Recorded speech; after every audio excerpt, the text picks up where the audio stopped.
لیکن جنت میں داخلے کے اعتبار سے ہم سب سے پہلے ہوں۔ اللہ سے دعا ہے اللہ رب العالمین ہمیں ان لوگوں میں شمار کر دے جو لوگ محمد الرسول اللہ صلی اللہ علیہ وسلم کے مبارک ہاتھ سے حوض کوثر پر جام پئیں گے اور نبی علیہ الصلوۃ والسلام کے ساتھ جنت میں رہیں گے، آمین۔ برادران اسلام، اللہ تبارک و تعالیٰ نے اپنے نبی محمد صلی اللہ علیہ وسلم کے اخلاق کو ذکر کرتے ہوئے بیان فرمایا سورہ قلم میں، وَإِنَّكَ لَعَلَىٰ خُلُقٍ عَظِيمٍ، اس میں کوئی شک نہیں ہے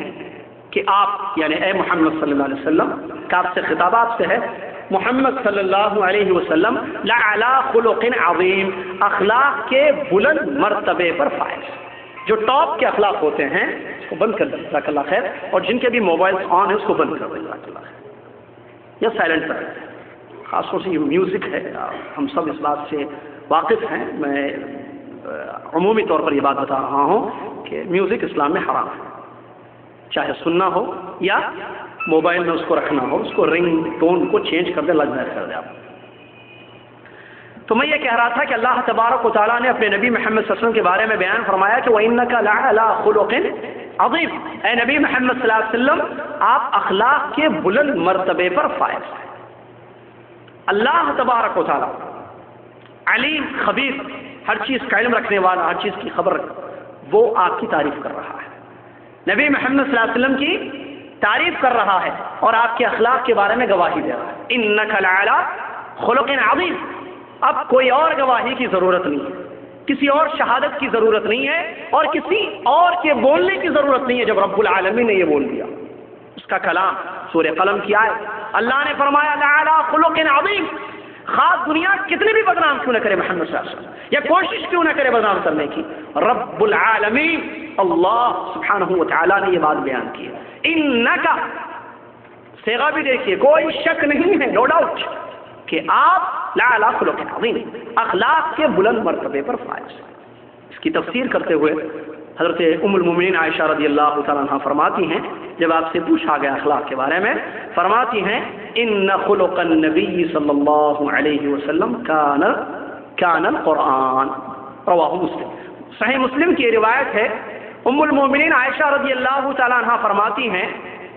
کہ اللہ کے نبی محمد صلی اللہ علیہ وسلم کے اخلاق کیسے تھے؟ کان القرآن، قرآن میں جو بیان کیا گیا، قرآن میں جو تفصیل آئی ہے اخلاق، کیسے بات کرنا، کیسی عبادت کرنی، کیسے معاملات کرنے، کیسے تجارت کرنی، کیسے زندگی گزارنا، کیسے رہنا، گھر میں کیسے، باہر کیسے، پڑوسیوں کے کیا حقوق ہیں، رشتہ داروں کے کیا حقوق ہیں، عوام کے کیا حقوق ہیں، مسلمانوں کے کیا حقوق ہیں، غیر مسلم کے کیا حقوق ہیں، جو تفسیر قرآن مجید کی آیتوں میں اللہ تبارک و تعالیٰ نے اخلاق کے سلسلے میں بیان کی ہیں، وہ اتم درجے سے مکمل طور پر محمد الرسول اللہ علیہ وسلم کی لائف میں، نبی محمد صلی اللہ علیہ وسلم کی حیات طیبہ میں پائے گئے، جیسا کہ سب سے قریب رہنے والی آپ کی زوج محترمہ ام المومنین رضی اللہ تعالیٰ عنہ یہ گواہی دیتی ہے۔ پہلے تو اللہ نے بیان کیا ہے جو علیم خبیر ہے، کافی ہے، اس کے بعد ایک شخص کے سب سے زیادہ قریب رہنے والی کون ہوتی ہے؟ بیوی۔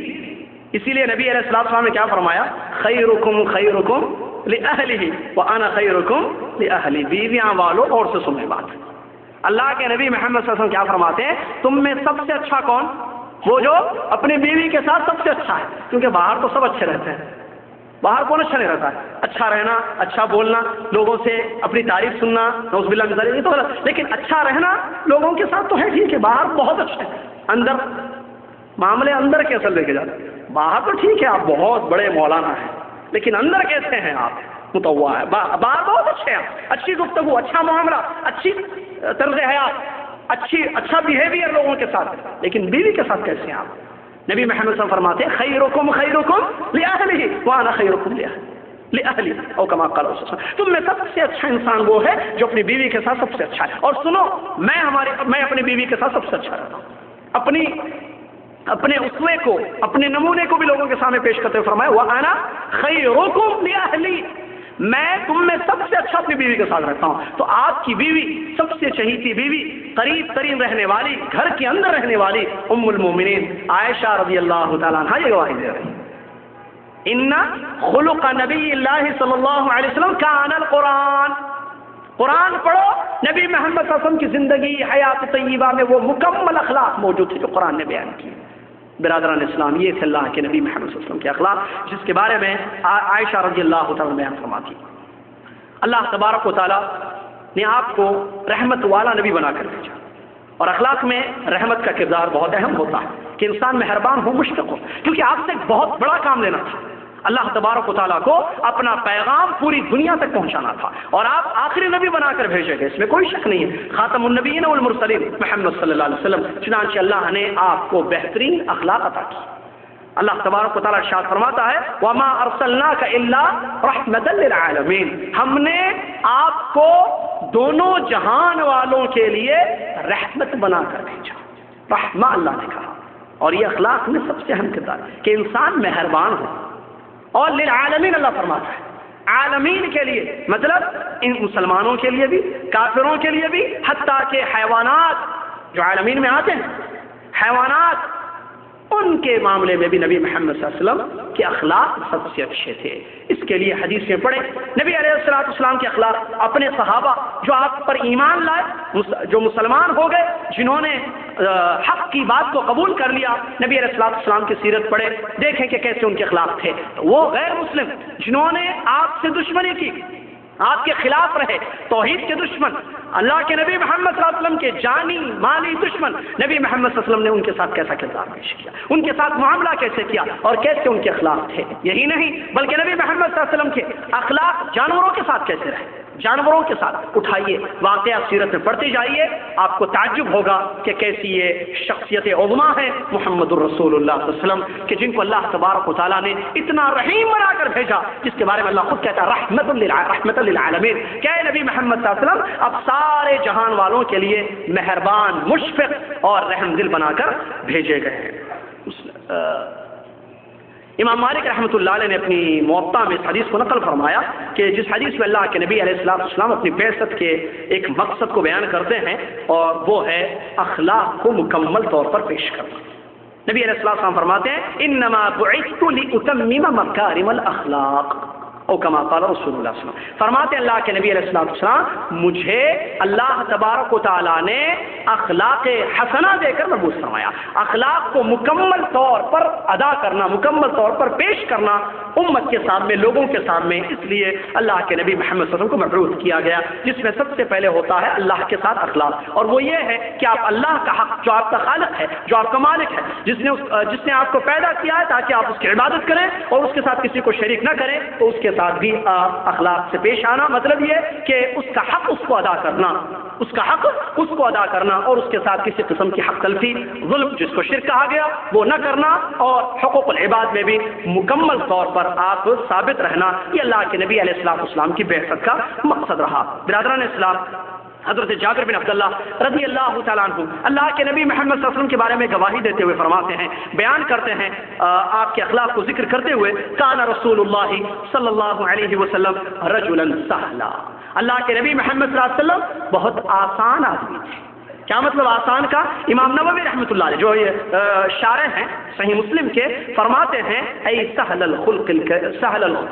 الخلق کریم الشمائل لطیفا میسرا فی الخلق، او کما قال رحمہ اللہ تعالی. امام نووی رحمۃ اللہ علیہ بیان فرماتے آسان کا مطلب یہ ہے کہ اللہ کے نبی محمد صلی اللہ علیہ وسلم اچھے اخلاق والے اور بلند کردار والے ہمارے نبی محمد صلی اللہ علیہ وسلم تھے، جو آسانیاں پیش کرتے تھے اور لوگوں کے ساتھ بڑے اچھے انداز سے پیش آیا کرتے تھے. یہ حضرت جابر بن عبداللہ انصاری رضی اللہ تعالیٰ عنہ کے اس قول کا مطلب ہے. یہی نہیں بلکہ حضرت عائشہ رضی اللہ تعالیٰ عنہ آپ کے اخلاق کو ذکر کرتے ہوئے بیان فرماتی ہیں، مسلم شریف کی روایت ہے، ما خیر رسول اللہ صلی اللہ علیہ وسلم بین امرین الا اخذ ایسرہما ما لم یکن اثما فإن كان اثما كان ابعد الناس منه ومن تقم رسول الله صلى الله عليه وسلم لنفسه الا ان تنتهك حرمة الله فينتقم لله بها. مسلم شریف کی حدیث ہے، ام المومنین آپ کی زوجہ محترمہ عائشہ رضی اللہ تعالیٰ عنہ آپ کے اخلاق فاضلہ کو ذکر کرتے ہوئے فرماتی ہیں کہ نبی علیہ السلام کو جب بھی اللہ تبارک و تعالیٰ نے دو چیزوں میں سے کسی ایک چیز کے اختیار کا حکم دیا، اجازت دی کہ دو چیزیں ہیں ان میں سے کسی ایک کو چوائس کر لیں، تو اللہ کے نبی علیہ السلام کیا کرتے؟ دونوں میں سے جو آسان چیز ہوتی اس کو اختیار کرتے، بشرطے کہ وہ گناہ نہ ہو.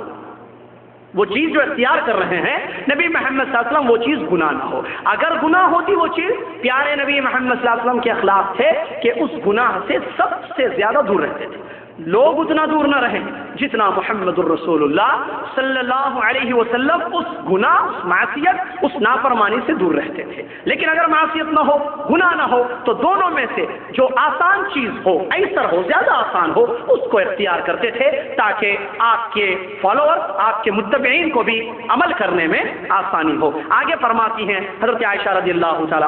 عنہا،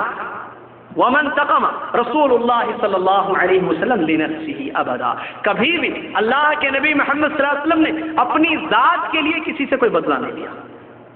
جیسے آگے تفصیل آ رہی، آپ کو تکلیف ہوئی، آپ کی دعوت میں رکاوٹیں آئیں، آپ کو برا بلا کہا گیا، آپ کو پکڑا گیا، آپ کو سخت بولا گیا، آپ کو تکلیفیں دی گئی، تہمت آپ کے ازواج مطہرات پر لگائی گئی، لیکن اس کے باوجود کبھی نبی محمد صلی اللہ علیہ وسلم نے اپنی ذات کے لیے اپنی ذاتی دشمنی کو ثابت نہیں کیا اور کسی سے کوئی بدلہ نہیں لیا، بشرطے کہ اللہ تبارک و تعالیٰ کی نافرمانی کوئی کرتا، اللہ کی حرمت کو پاش کرتا، اللہ کی حرام کردہ چیز کو اختیار کیا جاتا تو اللہ کی خاطر بدلا لیتے تھے، اللہ کی خاطر پیارے نبی محمد صلی اللہ علیہ وسلم بدلا لیتے تھے. لیکن آپ کی ذات میں کوئی کچھ کام کیا گیا ہو، آپ کی ذات کو تکلیف دی گئی ہو، آپ کو کچھ کہا گیا ہو، کبھی بھی اپنی ذات کے لیے یا اپنے مارنے والوں سے اللہ کے نبی محمد صلی اللہ علیہ وسلم نے بدلا نہیں دیا.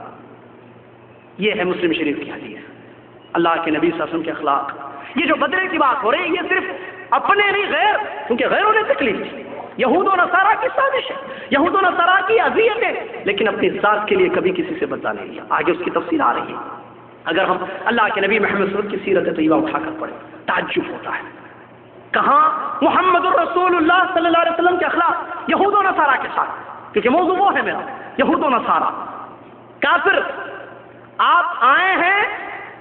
آپ کی بعثت کا مقصد یہ ہے کفر ہٹے، توحید آئے، تو کفر چھوڑا جائے، توحید کو اختیار کیا جائے، بندوں کی بندگی کو دور کرتے ہوئے اللہ کی بندگی کو اختیار کیا جائے. زمین پر حکومت نہیں اللہ کی، زمین پر رب العالمین کی عبادت ہو، یہ آپ کی بعثت کا مقصد تھا. وہ جو کہتے ہیں حکومت قائم کرنا غلط بات ہے. یہ آپ صلی اللہ علیہ وسلم کی وما ارسلنا، دلیل میری قول کی، وما ارسلنا من قبلک من رسول الا نوحی الیہ انہ لا الہ الا انا فاعبدون. اللہ کہہ رہا ہے فاعبدون، عبادت میری ہو. اور عبادت کا مطلب معلوم ہے کہ ایک اللہ کی عبادت کی جائے، اس کے ساتھ کسی کو شریک نہیں کیا جائے. جیسے کہ عبداللہ بن عباس رضی اللہ تعالیٰ عنہ جو مفسر قرآن ہے، قرآن کی آیتوں کی تفسیر کرتے ہوئے فرماتے ہیں لفظ عبادت جہاں بھی قرآن میں آیا ہے مطلب توحید، کہ ایک اللہ کی عبادت ہو اور اس کے ساتھ کسی کو شریک نہیں کیا جائے. چنانچہ اللہ کے نبی محمد صلی اللہ علیہ وسلم جس توحید کی دعوت لے کر لوگوں کے پاس آئے تو آپ کا انکار کیا گیا، دشمنوں یہود و نصارہ انکار کیا، سازشیں کی، اس کے باوجود